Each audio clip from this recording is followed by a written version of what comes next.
June 19 വായനാ ദിനം. വായനയുടെയും അറിവിന്റെയും ലോകത്തേക്ക് നമ്മെ കൈപിടിച്ചുയർത്തിയ PN പണിക്കരുടെ ചരമദിനം. വായിച്ചു വളരുക, ചിന്തിച്ച് വിവേകം നേടുക എന്ന മുദ്രാവാക്യത്തിലൂടെ കേരളത്തെ അറിവിന്റെ ലോകത്തേക്ക് ഉയർത്തിയ മഹത് വ്യക്തിയാണ് അദ്ദേഹം. വിദ്യാർത്ഥികളായ നമ്മുടെ കടമയാണ് അറിവ് നേടുക എന്നത്. അതിന്റെ പ്രധാനമായ ഒരു മാർഗമാണ് വായന. സാക്ഷര കേരളം സുന്ദര കേരളം എന്ന ആശയത്തെ മുന്നിലൂന്നി ഗ്രന്ഥശാല പ്രസ്ഥാനത്തിന് തുടക്കം കുറിച്ച PN പണിക്കർ വായിച്ചു വളരുവാനും ചിന്തിച്ച് വിവേകം നേടുവാനും നമ്മെ ഉദ്ബോധിപ്പിച്ചു. വായനയാണ് വെളിച്ചമാണ് പുസ്തകങ്ങൾ. ആ വെളിച്ചം കണ്ടു വേണം നാം വളരാൻ. എന്നാൽ ഇന്ന് വായന കുറഞ്ഞു വരികയാണ്. നമ്മുടെ പുതിയ തലമുറയിൽപ്പെട്ട കുട്ടികൾ TV, കമ്പ്യൂട്ടർ, മൊബൈൽ തുടങ്ങിയ മാധ്യമങ്ങളുടെ അമിതമായ ഉപയോഗം കാരണം വായനാശീലം കുറയുകയും ഒരു പരിധിവരെ ഇല്ലാതാവുകയും ചെയ്തിട്ടുണ്ട്. അറിവ് നേടുന്നതിൽ കാൽഭാഗം ഗുരുവിൽ നിന്നും, കാൽഭാഗം കൂട്ടുകാരിൽ നിന്നും, കാൽഭാഗം സ്വന്തം ബുദ്ധിയിൽ നിന്നും, കാൽഭാഗം കാലക്രമേണ ആർജിക്കേണ്ടതുമാണ്. ഭഗവത്ഗീതയിൽ അറിവിനെ കുറിച്ച് പറയുന്നത് ഇങ്ങനെയാണ്: നൈ ജ്ഞാനേന സദൃശം പവിത്രമിഹ വിദ്യതേ. മനസ്സിലെ മാലിന്യങ്ങളെ അകറ്റാൻ അറിവിന് പകരം മറ്റൊരു ഉപായമില്ല. നമ്മുടെ ജീവിതത്തിലെ ഏറ്റവും വലിയ സന്തോഷങ്ങളിൽ ഒന്നായി വായനയെ മാറ്റാമെന്ന് നമുക്ക് ഈ വായനാ ദിനത്തിൽ പ്രതിജ്ഞയെടുക്കാം. വായിച്ചാലും വളരും, വായിച്ചില്ലെങ്കിലും വളരും.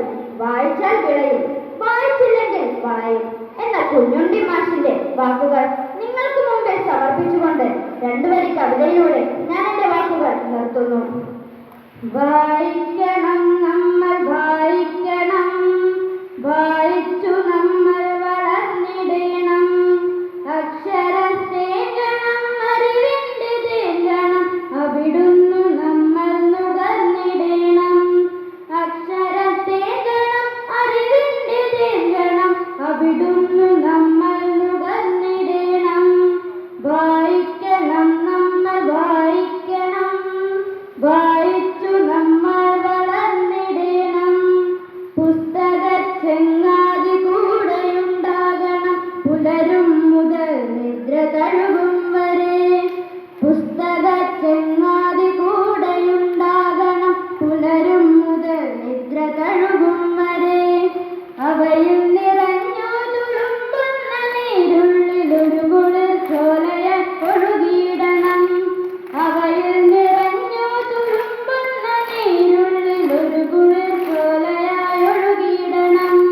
വായിക്കണം നമ്മൾ, വായിക്കണം, വായിച്ചു നമ്മൾ വളർന്നിടണം. ഉള്ളിൽ മതേതര മൂല്യം വിതയ്ക്കുക, ഒന്നാണ് നാമെന്ന ബോധം വളർത്തുക.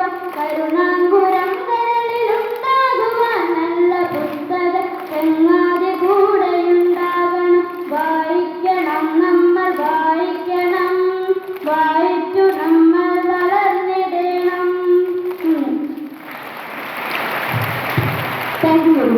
മലയോളം ഉയരേണ്ട നല്ല ഭാഷ, മലയാളമാണെന്റെ മാതൃഭാഷ. മലയോളം ഉയരേണ്ട നല്ല ഭാഷ, മറ്റെന്റെ മനസ്സിലെ ചോടിയെത്തുന്നൊരാമധുരം തുടിക്കുന്നതേതു ഭാഷ. മലയാളമാണെന്റെ മാതൃഭാഷ. കവിതന്റെ വരിയിലും കടലിന്റെ ഇതളിലും കത്തിജ്വലിക്കുന്നതേതു ഭാഷ. മായാത്ത ദീപമായി മനസ്സിൽ വിളങ്ങുന്ന നന്മതങ്കടലിലെ മാതൃഭാഷ.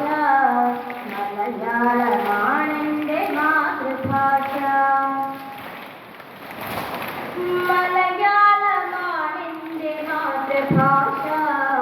മലയോളം ഉയരേണ്ട നല്ല ഭാഷ. കാറ്റിൽ പറക്കുന്നൊരപ്പൂപ്പൻ പാടിപ്പോൾ മലയാളമാണെന്നുമെൻ മാതൃഭാഷ. വയലിൽ തളിർക്കുന്ന നെല്ലിക്കതിൽ പോലെ ഹരിതമാണെന്നുമെൻ മാതൃഭാഷ.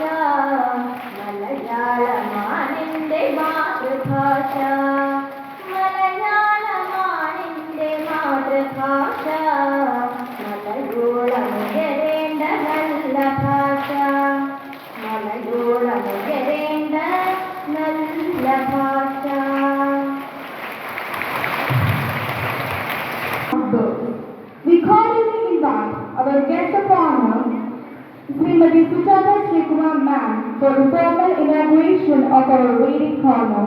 Ma'am, please.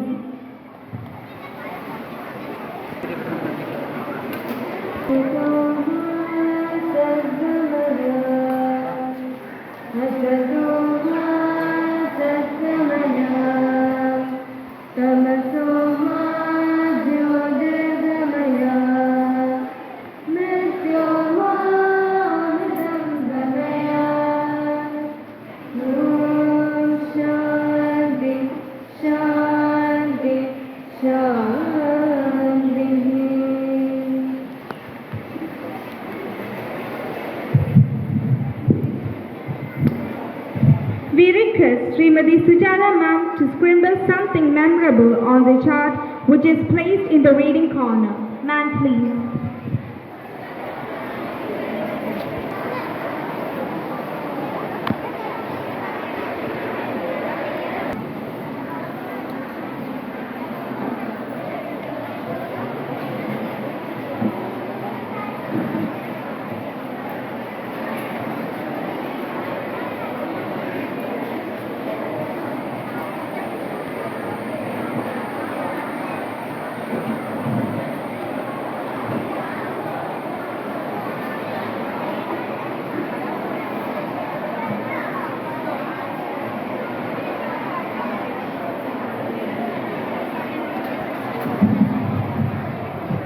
Thank you, ma'am.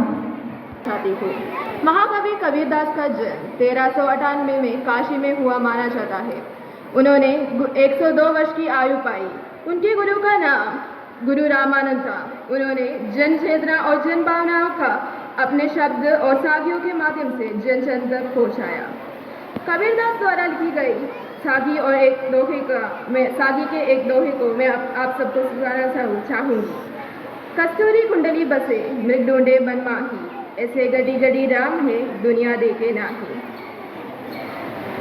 इन पंक्तियों का अर्थ ये है कि विशाखाय वन में बसता हिरन अपनी ही नाभि से आने वाले सुगंधित द्रव्य को सारे वन में ढूंढता रहता है। इसी प्रकार कवि का मानना है कि ईश्वर को इस जगत के सारे मानव हर जगह हर कोने में ढूंढते रहते हैं, परंतु वे अपने ही मन में ईश्वर को नहीं ढूंढते। यहाँ मुख्य भाव यह है कि ईश्वर हम सब के मन में बसते हैं और कवि ये संदेश देते हैं कि हमें अपने मन को ईश्वर को हमेशा रखना चाहिए। इतना कहकर मैं अपने वाक्य को समाप्त करना चाहूँगी। धन्यवाद। वायनदिनाघोषः अत्यधिकं शोभनेन आघोषो। सर्वप्रथमम् अहं जगदीशाय कृतज्ञताम् अर्पयामि। अस्माकं क्षणं स्वीकृत्य अत्र आगतः आदरणीया सुजाता श्रीकुमार महोदयं प्रति मम हार्दिकीं कृतज्ञतां ज्ञापयामि। अस्य कार्यक्रमस्य सर्वविधमार्गदर्शनं दत्त्वा विद्यालयस्य मध्यमस्तम्भेन इव विराजितः। कार्यक्रमस्य अध्यक्षः अस्माकं प्रधान अध्यापकः रञ्जित् सर् महाशयं प्रति मम हार्दिकीं कृतज्ञतां ज्ञापयामि।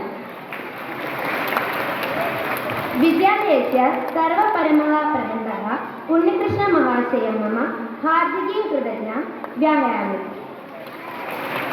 इतः परं ज्ञानस्य दीपं ज्वालितवन्तः सर्वेभ्यः अध्यापकेभ्यः मम प्रियमित्रेभ्यः च एतत् अवसरे कृतज्ञतां ज्ञापयामि। सर्वेभ्यः नमस्ते।